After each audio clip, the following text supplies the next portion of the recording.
Welcome back to my channel Suni's kitchen. Like చేయండి, share చేయండి, subscribe. Hi అండి, ఈరోజు మీకు ఒక మంచి రెసిపీ చూపిస్తాను. అన్నం వండి రెడీగా ఉంటే ఒక్క 10 నిమిషాల్లో మనం ఇది రెడీ చేసి బాక్స్లో పెట్టేసేయచ్చు. ఎలాగ మన పిల్లలకి స్కూళ్ళు తెరిచేసారు కదండి, వాళ్ళకి లేట్ అవ్వకుండా చకచకా చేసేయచ్చు. టేస్ట్ కూడా బాగుంటుందండి. రోజు రైసు, కూర, పెరుగు ఇవన్నీ పెడతాం కదా, అప్పుడప్పుడు ఇలా కూడా చేసి పెట్టచ్చు. పుదీనాతో మంచి రైస్ చేశానండి. సింపుల్గా కూడా అయిపోతుంది. ఎలా చేశానో మీకు ఇప్పుడు చూపిస్తాను. ఒక చిన్న కట్ట పుదీనా తీసి ఇలా ఒలిచేసి వాటర్లో వేసి పెట్టానండి. దీన్ని ఒక 2 సార్లు కడిగేసుకొని రెడీ పెట్టేసుకోండి. దీనికోసం ఒక చిన్న ఉల్లిపాయ, చూడండి 2 పచ్చిమిర్చి, కొంచెం కారం తినే పిల్లలు అనుకోండి ఇంకో 2 పచ్చిమిర్చి వేసుకోవచ్చు. ఒక 2 ఆలు కొంచెం పెద్ద సైజు ముక్కలే కట్ చేసి పెట్టాను. కాస్త కళాయి పెట్టేసుకొని కొంచెం ఆయిల్ వేసుకొని ఫస్ట్ ఇవి మంచి కలర్ వచ్చే వరకు వేయించేసుకోండి. రెడ్గా వచ్చేసే వరకు వేయించుకోండి. దీంట్లో కొంచెం సాల్ట్ కలపండి.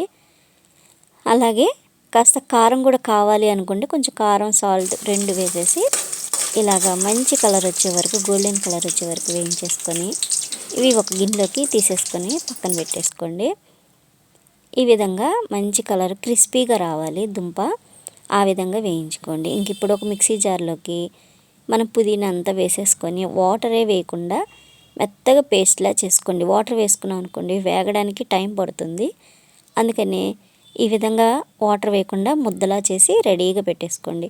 ఇప్పుడు మనం ఆలు వేయించిన ఆయిల్ ఉంది కదా, దాంట్లోనే ఒక 2 స్పూన్లు నెయ్యి వేసేసుకోండి. వేసేసుకొని మనం బిర్యానీలో వేసే దినుసులన్నీ వేసేసుకోండి. ఇవి కాస్త వేగుతుండగానే జీడిపప్పు ఉంటే జీడిపప్పు వేసుకోండి, లేకపోతే స్కిప్ చేసేసేయండి.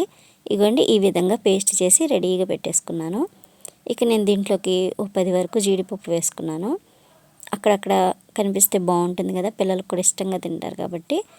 ఇలా వేగుతున్నప్పుడే ఆనియన్స్ అలాగే పచ్చిమిర్చి కూడా వేసేసుకోండి. వేసుకొని మంచి కలర్ వచ్చే వరకు వేయించేసుకోండి. నేను దీనికోసం చిన్న అల్లం ముక్క, అలాగే 4-5 వెల్లుల్లి రెబ్బలు, ఇక దీనికోసం మనం మిక్సీ ఎందుకని చెప్పి నేను ఇలా రోట్లో దంచేసి వేస్తానండి. ఇలా వేసేస్తే అక్కడక్కడ మనకు అల్లం వెల్లుల్లి తగులుతూ ఉంటుంది, బాగుంటుందండి నోటికి కూడా. చూడండి ఈ విధంగా కలిపేసేయండి. కాస్త పిల్లలకి ఇప్పుడు స్కూల్కి వెళ్ళగానే వాళ్ళకి జ్వరాలు తెచ్చేసుకుంటారు, నీరసాలు వచ్చేస్తూ ఉంటాయి. అన్నం తినాలంటే పెద్ద పేచీ పెడతారు. ఇలా చేయండి, చక్కగా తినేస్తారు, బాక్స్ ఖాళీ అయిపోతుంది. ఇక మనం ఇది చేసి పెట్టుకున్నాం కదండి పుదీనా పేస్ట్, అది వేసేసుకోండి. వేసేసుకొని మనం వేసిన నెయ్యి, ఆయిల్ బయటకు వచ్చే వరకు వేయించుకోవాలి. ఎందుకంటే మనం పచ్చిదే వేస్తాం కదా. మనకి రైస్కి సరిపడా సాల్ట్ వేసేసుకోండి. సాల్ట్ వేసేసుకొని బాగా కలిపేసి సిమ్లో పెట్టేసి అప్పుడప్పుడు చూస్తూ ఉండండి, చక్కగా మగ్గిపోతుంది. చూడండి ఈ విధంగా మనం వేసిన ఆయిల్ బయటికి కనిపిస్తూ ఉంది కదా. ఇంక ఇప్పుడు నేను ఆల్రెడీ ఒక డబ్బా బియ్యం వండేసి పక్కన పెట్టేశాను. అంటే ఒక చిన్న గ్లాస్ ఉంటుంది, ఆ బియ్యం బాస్మతి రైసే వేసేసానండి. చూడండి ఈ విధంగా మామూలు రైస్తో కూడా బాగుంటుంది. బాస్మతి రైస్ అనుకోండి ఫ్లేవర్గా ఉంటుంది కదా, ఈ పుదీనాకి ఫ్లేవర్ రైస్ బాగుంటుందండి. ఈ విధంగా చేయండి. ఇలా అన్నం వేసేసి మెతుకు ఇరిగిపోకుండా చక్కగా ఇలా కలిపేసుకోండి. చూడండి ఈ విధంగా కలిసిపోయింది కదా. చూడండి ఈ విధంగా కలిపేసుకోండి. ఇప్పుడు మనం వేయించి పెట్టుకున్న ఆలు వేసేసేయండి. అక్కడక్కడ ఆలు తగులుతుంది, దీనికోసం మనం పక్కన వేరే కర్రీ ఏం పెట్టక్కర్లేదు. ఇలా ఆలు ముక్కలు అక్కడక్కడ తగిలితే మన పిల్లలకి ఆలు ఇష్టం కదండి ఎవరికైనా, ఈ విధంగా తినేస్తారు, క్రిస్పీగా ఉంటాయి కూడా. ఇక ఇలా అయిన తర్వాత కొంచెం కొత్తిమీర వేసానండి. ఇక కొత్తిమీర వేసి ఒక 2 నిమిషాలు వేయించి పొయ్యి కట్టేసిన తర్వాత దీనికోసం ఒక నిమ్మకాయ పిండండి. నిమ్మకాయ పిండామనుకోండి లంచ్ బాక్స్లోకైనా మనం తినడానికైనా నోటికి బాగుంటుంది. లంచ్ బాక్స్లో మధ్యాహ్నానికి కదండి తింటారు.